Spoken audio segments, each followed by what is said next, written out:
Good morning, everyone. Hopefully you've had enough coffee by now.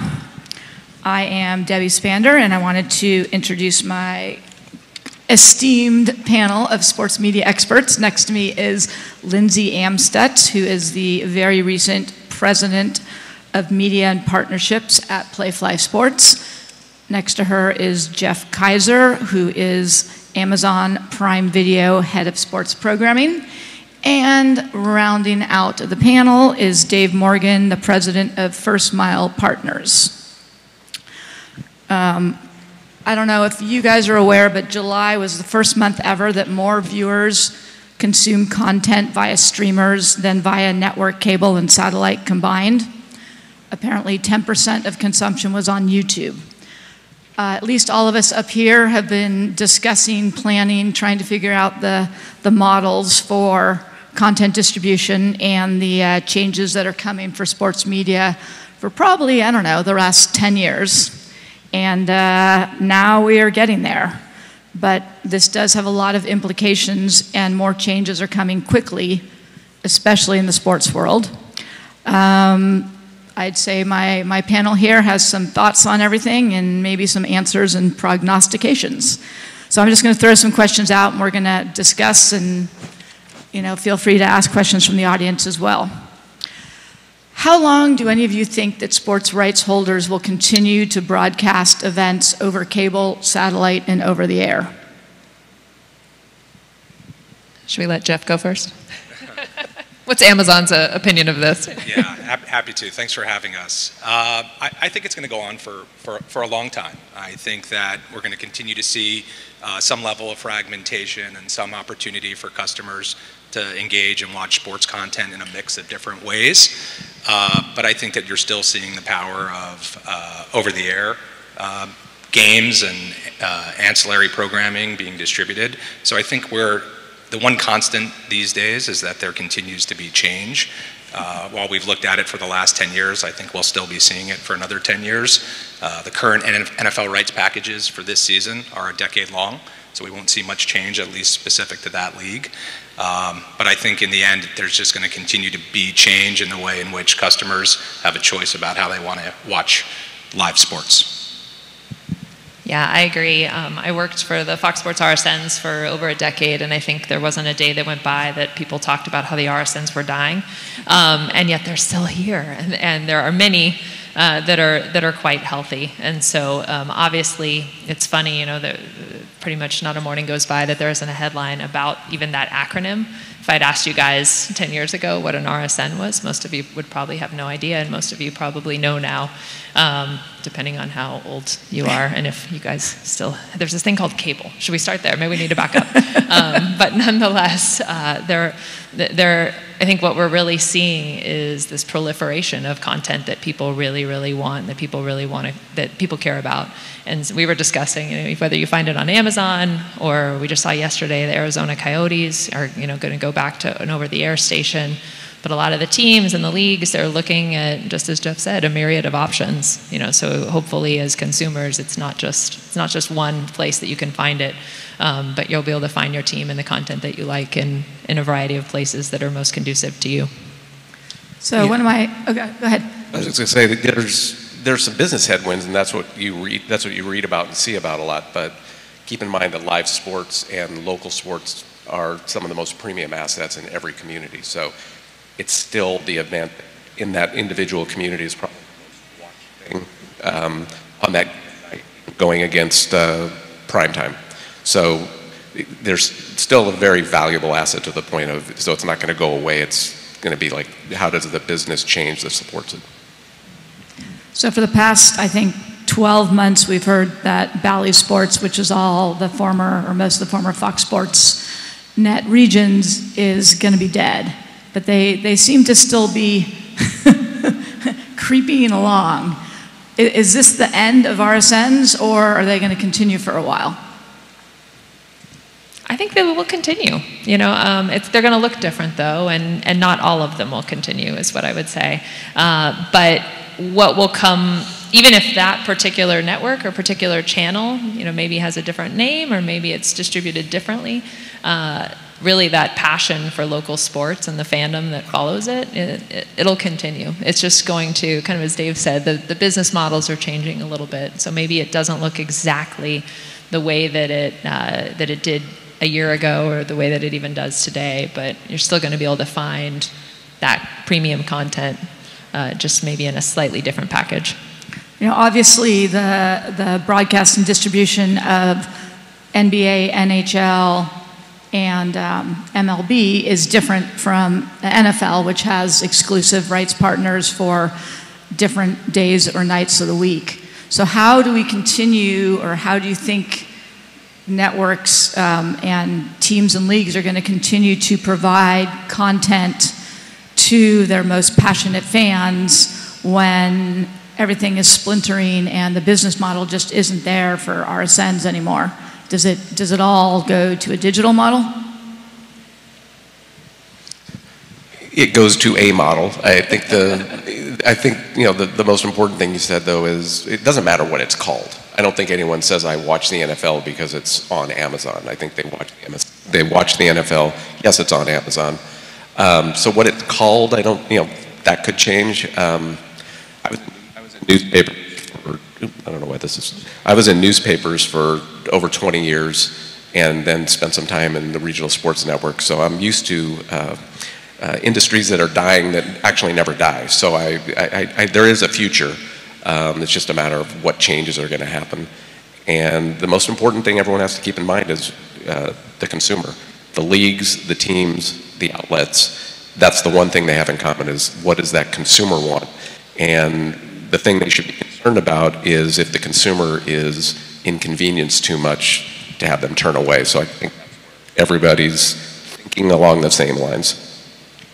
Yeah, and I would add to that what's most important where there are synergies to leagues and teams is their products being available to the maximum amount of customers either nationwide or regionally, which is where the RSN model comes in. So that is where I think everyone across the spectrum, especially from an investment standpoint, works backwards from, and ultimately putting that product in front of as many people as possible. And that's where the change will come, is the delivery of it versus how we've been accustomed to watching it in the past. And that's kind of the evolution that's taking place in real time right now. It's kind of, there's really been no better time, I think, to be a sports fan.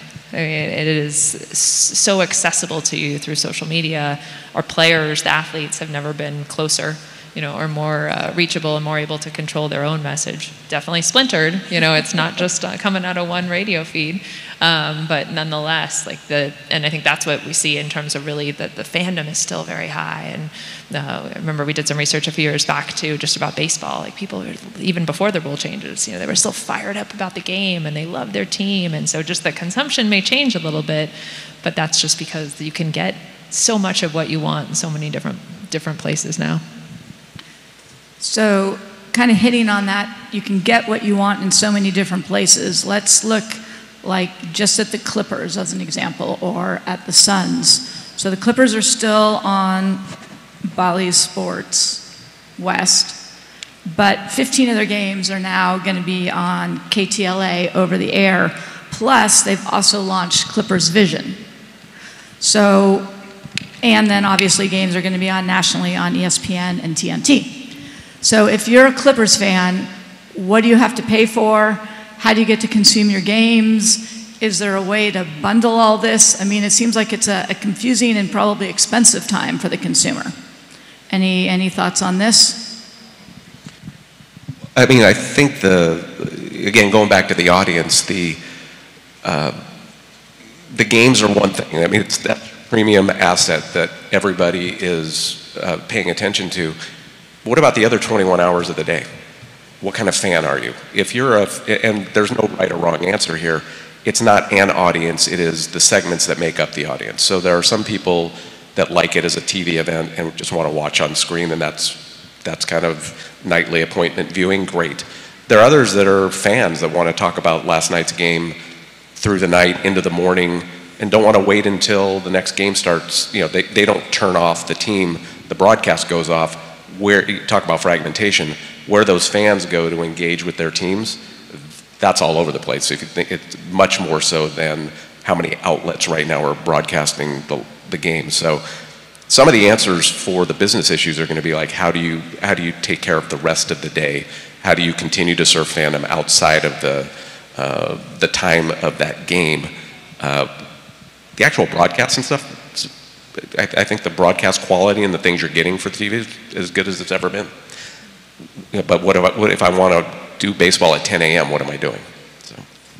Hey, they're doing football at 9 a.m. on Saturdays, and it seems to be very popular. Yeah.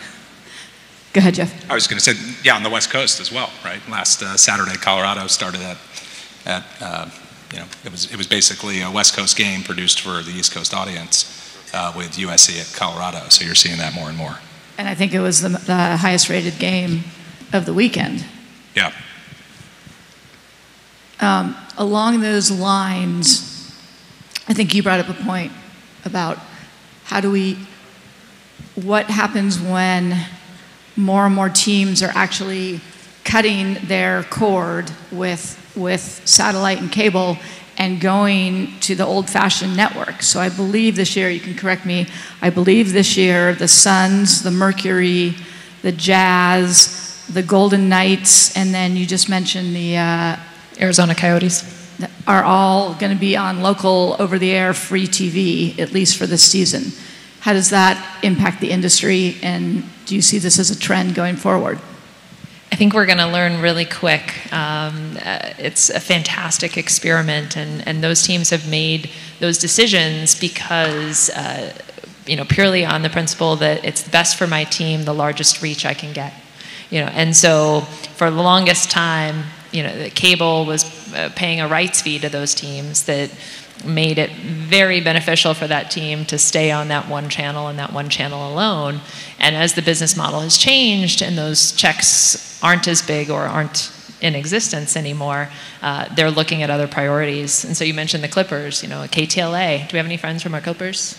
Any Clippers fans? Yeah, give me a.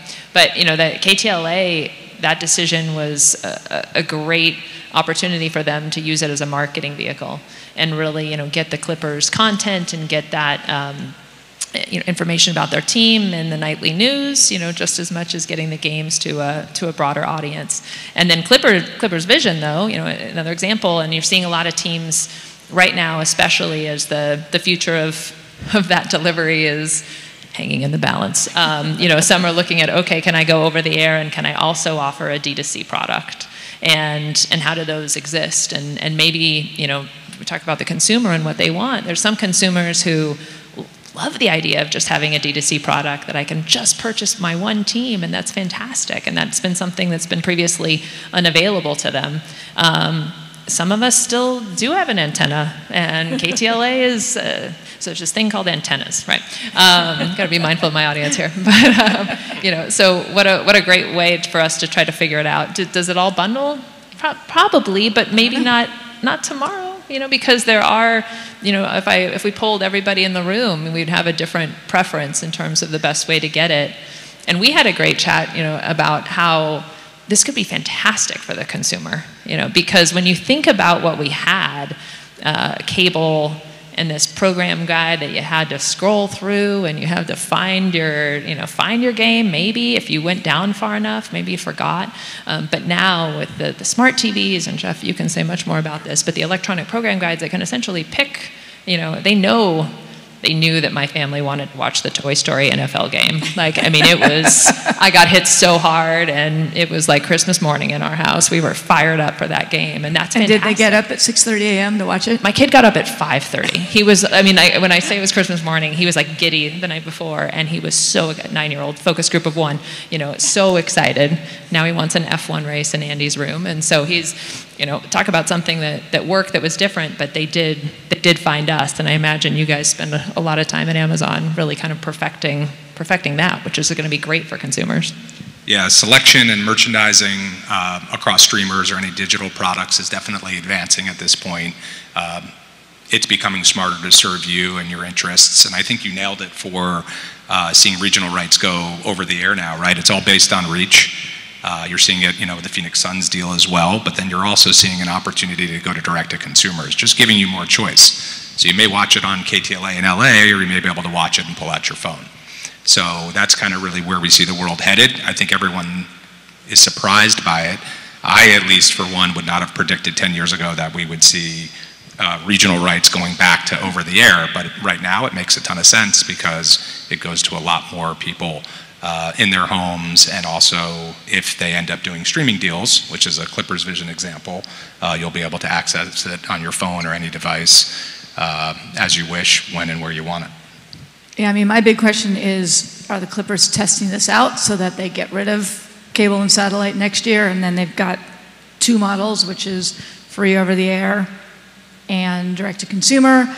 Does KTLA have the bandwidth to produce and broadcast 82 games a year? I mean, there's a lot of questions right now, but I guess there's also a lot of options. And I think we'll see teams having their cake and eating it too. So the Clippers, first launched Clipper Vision, or Court Vision 4 or 5 years ago. So they've been in the market maybe longer, maybe testing that product and what consumers want. And so again, with the teams and our partners not beholden to some of the checks that they were really delighted to cash, I think you're going to see them try all different kinds of things. Good. I was just going to say, when you talk about the teams and how they would step up and do this, the following of fans to those teams is by far higher than it was, say, at the RSNs. Like whatever the social followings and the actual followers of that team. So that's an added pressure on the media entity to have a big enough audience around the team to actually be additive to the team. One of the reasons the teams in the leagues turn to different media to do it is, sure, yeah, we like the upfront check, but also you should be expanding our audience outside of people who only care about us. And that's where some of the pressure comes in. How much of an audience do you have?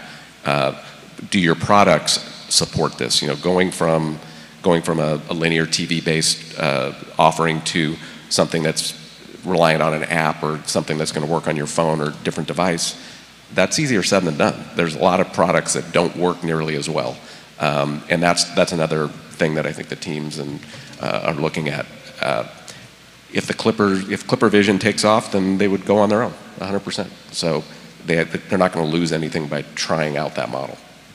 So Jeff, you mentioned that a lot of the ESPN, ABC, NBC, a lot of their big-time rights agreements with NFL, with college conferences are locked up for the next 7 to 10 years. So we're obviously going to have over-the-air at least for that long.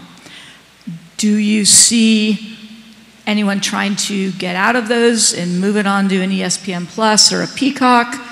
And how do they program the rest of the 24 hours around live events? We know live events aren't going anywhere and are going to be popular or going to be consumed, whichever the media. Yeah, the getting out part is difficult. There's lots of lawyers who focus on preventing that from happening. But I think that what you are seeing right now and will continue to see, the Toy Story game being a good example, right? That was only available on ESPN Plus, is that right? And Disney Plus. And Disney Plus. Ask me how I know. I hope everyone here watches Thursday Night Football on Prime Video. That's another example. You'll see a regular season NFL game on Peacock this year, as well as a playoff game on Peacock this year.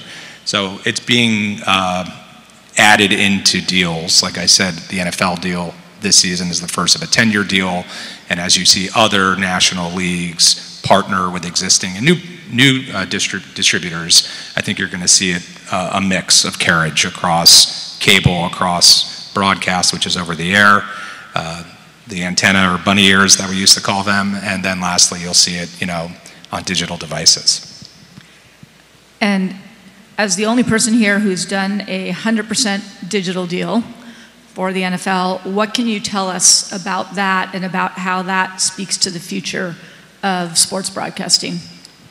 Yeah, well, so a little bit on Thursday Night Football. It launched last season. It was the first ever exclusive streaming deal the National Football League had partnered with. It was also the first new rights holder the NFL had onboarded in nearly 3 decades. The one prior to that was way back in 1994 with Fox, when Fox got the Sunday package that you still watch to today. We've learned a lot, we've built a lot. You said, which is a critical piece, it needs to work. right? Especially as customers, if you have a bad experience or you go on to watch through streaming and there's buffering or low bandwidth or low quality, the chance of you coming back and watching it again is low. So there was a massive team effort for a few years to get Prime Video up to the point where it could stream at a very high quality concurrently to 10 plus million people at the same time. And we've learned a lot from that. We partner and collaborate very closely with the National Football League on bringing it to life. I think you're also seeing another example of that with Sunday Ticket moving to YouTube TV, which was also new this season. And the learnings from that are, aside from it working, is what can we do to make the experience for you as a customer even better? When we launched Thursday Night Football, the big 3 pillars were delivery, which is the quality experience I'm speaking about, production and talent. We're really thrilled with how our production has taken shape, our talent, our mix of talent. We take the entire show on the road, which is rare. We do a 75-minute pregame, a 40-ish minute post-game show split among 2 post-game shows, one called TNF Postgame and one called Nightcap. And from a talent standpoint, we have this great mix of 5 on-air talent for our pregame and postgame shows, 3 of which had played in the NFL the season before. Richard Sherman, Andrew Whitworth, and Ryan Fitzpatrick literally made the transition from being on an NFL field to being on a set. And that's much easier said than done. And they've had a lot of success at it. And that's not to disparage the one Hall of Famer on the set, Tony Gonzalez. He retired a little bit earlier, and we have a great host in Carissa Thompson. And you don't see shows get taken on the road like that. And there was just a lot of innovations and a lot of new stuff that we brought to the table, and we've been fortunate that it's, 1, not only worked, 2, but been well received, and we're seeing a lot of customers tuning in. So I don't know if you're allowed to answer this question. I've been told that you obviously hire all your own talent, you envision your own shows, but that so far you're using another network for production. Is Amazon going to actually launch its own production arm? Well, what we do currently for Thursday Night Football is we've partnered with NBC, which provides some back-end production infrastructure for us. But as far as the production goes, from what we call in the industry an above-the-line basis, that's all through Amazon. And it's been a great opportunity to partner with NBC and other different types of divisions. It takes a lot to, 1, put an NFL game on the air, but also to travel from city to city. We jokingly refer to it as a traveling circus. It's literally a dozen huge trucks that drive across the country. They're going to drive right now. They're probably already on the road from Washington, D.C. to Kansas City for our game next Thursday. And what we care about is that quality. So some of that partnership is to make sure everything works, because that's where we start from. And then as the future evolves, and if we end up with more rights, then we'll tackle those decisions going forward. Yeah, I mean, I think that's probably a question a lot of people in the audience have, that, Amazon and Apple, we don't have anyone here represented Apple. I don't know if anyone's in the audience, but both seem to be going after a lot of sports rights. So 1, is this a good business model? And 2, at some point, will you also add a whole production arm for all of these sports? Yeah, it's definitely being evaluated, and it depends on rights, what you bring on, and what works. And Lindsay, you had said it. A lot of this, especially on the regional side, is experimental at this point. Not everyone knows every answer. And by the way, if you're trying to get into this industry, it's okay to not know every answer. It's okay to test and learn and figure stuff out on the fly. You have to be smart about your investment, right? Because sometimes the wrong decision or not the right decision may get made, but that's how you evolve, and that's how you eventually get to the point of where you can be successful. And it's a well-titled panel that we're on, but we're really living in it right now. And it would be hard to predict all the right answers, but I think little by little we're inching to where we're going to be living over the next decade or so. So I believe that NFL has gotten rid of local blackouts, but MLB has not. So as we're moving to this more streaming model where you can get your things through MLB.net, MLB.tv, when are we going to stop regional blackouts? Doesn't this seem like a bad business model moving forward as a Giants fan in LA? I'm just laughing because that's it. that issue is entirely a byproduct of the business fundamentals around the broadcast right now. There's no one that would tell you that blackouts is a good idea. No one knows how to get around it in the current construct. So that absolutely is one of the things that needs to be dealt with. If someone wants to watch your game, you need to make it available to them. And those blackout rules go back to 30, 40, 50 years ago, where the local owners wanted to make sure you had to buy a ticket to watch the game. They didn't even want you watching at home. So I'd say things have changed. And Jeff, how does this impact Amazon for global? Are all of your rights global, so you don't need to worry about blacking anything out, or are things shared? It's a good question. It's a mixed bag. So our NFL rights are U.S. only. We also distribute New York Yankees games regionally in the New York market area, same as Yes Network. That's 20 games a season. We just had our last game about a week ago to finish up that package. And then we also have global rights or events. Let me start over. We also have rights globally to some products. We have Premier League. We have Champions League in Germany. But oftentimes they're geofenced versus being able to go globally, which is something new, which I think you'll see more and more, but leagues are very smart about kind of carving up rights to maximize the revenue they bring in versus just offering it up to go worldwide. That makes sense. It just seems like in the United States, it's frustrating consumers. Yeah, it is. But I think that what you'll probably start to see over time is more optionality on how to capture and engage with the content.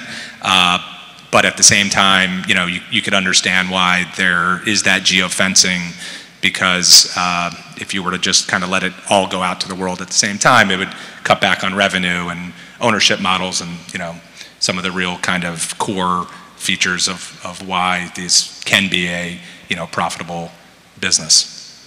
I think one of the things we were talking about before was how ESPN is putting Monday Night Football not just on ESPN but on ABC, which they claimed was because of the writer's strike. Now the writer's strike is over. It is going to take a little bit of time to catch up to content. But Jeff, you were mentioning that it's actually going to go on all season. Is this, I assume it's good for consumers but bad for advertisers? What are your thoughts? I would think advertisers are excited about it. Their brand's going to be placed on more distribution endpoints. So I think it's a positive, but I also think it goes to kind of the theme of the conversation so far, which is just put it in as many places as possible so people can access it. In the example of ESPN2 and ESPN and ABC, all owned by Disney, it makes a lot of sense, and ESPN Plus as well, or Disney Plus, as you said, when available. And also, it's not always up to the distributor to decide where it goes. That's all baked into the agreements that you sign. So there's a lot of thought and planning put into that. And anytime a change is made, it's always done in a collaborative way. It's not just up to the rights holder's choice. Yeah, I was reading that I guess they just had the digital upfronts a couple weeks ago, and they were not happy about not having exclusive access to Monday Night Football, that it was also being put on ABC, and they were really complaining that it was diluting their product and their exclusivity. Well, that's also changing from an RSN model to an OTA model where your reach, 5, 6, 10x, still puts pressure and even more pressure on the ad supporting aspect of it, because you have to, being in 10 million households does not mean 10 million households are turning on your event. So you still have to get the eyeballs to it. So it's, yes, you have more access, more pressure on your sales model to support that, and ultimately you still have to deliver and get the audience to check in with you, or that pendulum will swing back very quickly. I personally think more reach is the better way to go. You get rid of some of the gatekeepers that way, but it's definitely going to pressure other parts of the business. And it's more reach to just some incredibly valuable eyeballs, in terms of sports fans being, without a doubt, just some of the most passionate, lean-in programming, all the cliches. And so, to your point, whether it gets split, and what we've seen so far is that, yes, if it goes over the air, they've been able to maintain or exceed the eyeballs that they had on cable alone, and being able to bring the advertiser dollars and that's something I'm really excited about, to see just how brands continue to innovate and integrate. As the model changes slightly, they'll have new opportunities, but that core fandom is, gonna make it a really solid place for advertiser dollars for a long time to come. All right, we are running out of time here, so if you don't mind, I'd like to go down the line. We can start on either side, and everyone just say, where do you see the business in 5 years? Is everything streaming? Is Amazon in many more sports? Do we still have regional sports networks or some vestige? Are consumers still being forced to aggregate how they're consuming their favorite sports and favorite teams? I'll go first. I think it's all going to blend, and it's all going to rebundle. And anyone who followed the latest charter negotiation, where they pulled in a lot of the digital streaming properties, I even kind of had to rethink, Debbie, when you're like, oh, it went all digital, and I was like, wait, what does that mean? Because so many of us, at least I know in our house, we watch on a lot of apps, but on a connected TV, a smart TV, and so it looks like TV, it just looks like a game. And so I think as we go a few years down the road, it's going to just be all, hopefully, for all of our sake, because I know how many subscriptions and apps are currently on our television at home, and so it's going to blend a lot more and hopefully end up being a great, even stronger, better user experience, but still the team and the sports that you love. Yeah, I agree. I think it'll be this hybrid or blended approach that you mentioned, ultimately just to make sure that people can access the content, right? But you're also thinking about the customer. What do fans want to watch? What and where and when and how do they want to engage with it? I think that's one big piece. To your question on rights, it's hard to predict the future. We look and evaluate every opportunity that comes our way in the US and globally. We'll continue to do that while making kind of prudent bets. That's the hope. And then I think the last piece is, it's innovation too, right? Like, you have so many options. Next Thursday night, if you choose to not want to listen to Al Michaels and Kirk Herbstreit call the Thursday night football game, Prime Video will produce TNF in the Shop, where LeBron James and Maverick Carter and Paul Rivera will host, not too far from here in LA, an alternate feed with special guests, right? Will Ferrell, Kevin Hart, and others will join them. So that's providing an innovative broadcast, giving customer an option to check out one or both simultaneously, depending on what your setup is. And I think that's what we're going to continue to see in the near term, is just more choice for you, as kind of the behind the scenes of how it all gets distributed and divvied up gets figured out. And I don't necessarily think there'll ever be an end to that. I think that's just going to keep happening as things change. But it's an exciting time we're living through.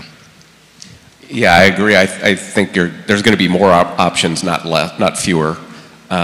I think the technology and measurements will evolve over time, so we'll be able to really get a footprint of what the viewer is doing throughout their day, throughout the broadcast. What other things are they? The broadcast is interactive now. It's not just watching it on a screen. So I think that results in, like I said, more options and more of a snowflake aspect. Like, every user is different, and they'll all be served in ways that the businesses will start to manage. So I do think that the big change will be, it won't be these very set areas that you're currently looking at.